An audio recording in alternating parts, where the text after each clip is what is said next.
You're scrolling online, and then you see it. A claim so dramatic, you just have to know more. Today, we're digging into one of those viral posts that promises to reveal the single mistake that's keeping almost everyone from getting rich. Okay, let's dive right in. What it all boils down to is this really stark visual. I mean, look at that. A tiny 3% who got rich, and then this massive 97% who stayed broke. It's such a powerful image, right? It immediately sets up this huge divide. You're either a success or a failure. But you have to wonder, where in the world does a statistic like this even come from?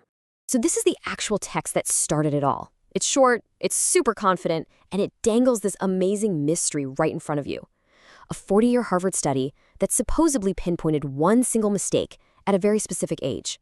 The promise of a secret, backed by all that data, it's almost impossible to ignore. And yeah, that's the question, isn't it? The one that just instantly pops into your brain. You're thinking, what is this mistake? Because you definitely don't want to make it yourself. But here's the thing. Before we even get to the answer, we got to understand how they framed that question so perfectly. Okay, so let's switch gears for just a second. Instead of just chasing the answer, we're going to do something a little different. We're going to dissect this thing. We're going to look at the key ingredients, the psychological triggers that make a hook like this so unbelievably good at grabbing your attention and just not letting go.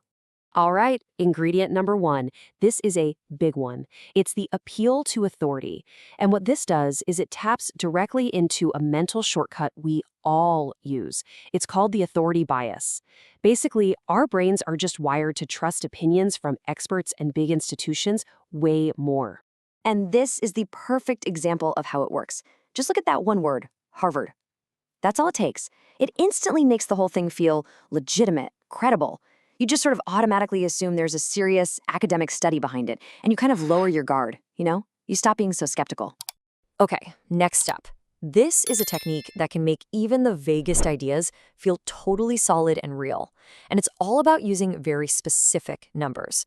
See, this plays on something called the concreteness effect.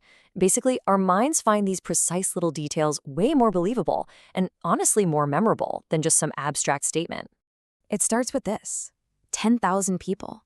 I mean, that sounds huge, right? It doesn't feel like some small informal survey. It feels like a massive scientific project. And then you've got the duration, 40 years. Again, this makes you think of a serious, long-term study, following people over their entire lives. It just adds to that feeling of scientific rigor, making the whole thing seem way more profound.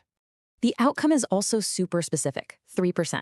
This little number is so important. It triggers our sense of scarcity, this idea that because so few people made it, the secret to their success must be incredibly rare and super valuable.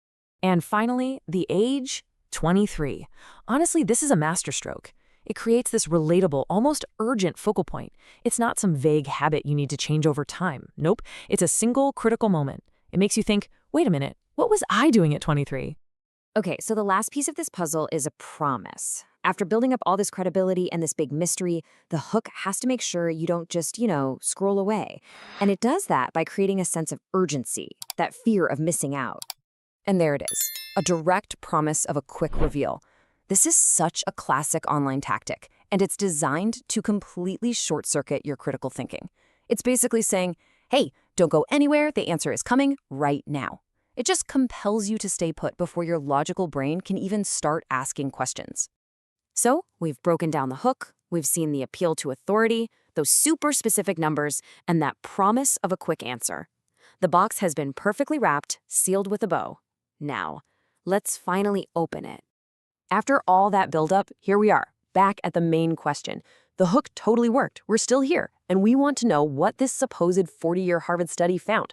What is that one crucial thinking mistake? The answer is that there is no answer. The original source, after making this incredibly compelling promise, never actually tells you what the mistake is. The next 60 seconds just come and go, and the secret stays a secret. Now, this is what's so fascinating. The lack of an answer is the whole point. The goal was never to share some piece of wisdom from a study.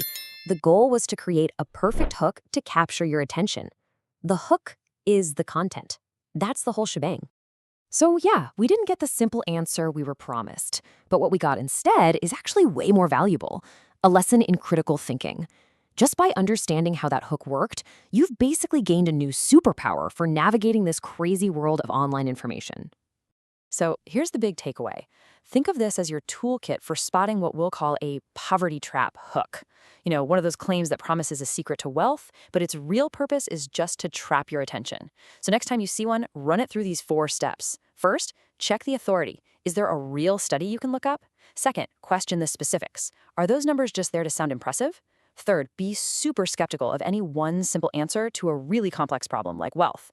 And finally, spot the urgency. Are they trying to rush you so you don't have time to think? Look, at the end of the day, this was never really about debunking one viral post. It's about learning to recognize a formula, a pattern of persuasion. And this pattern is used everywhere, for everything from selling you stuff to spreading ideas. But once you see it, you really can't unsee it.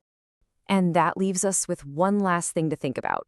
We're all drawn to simple answers for really complicated problems. It's just human nature.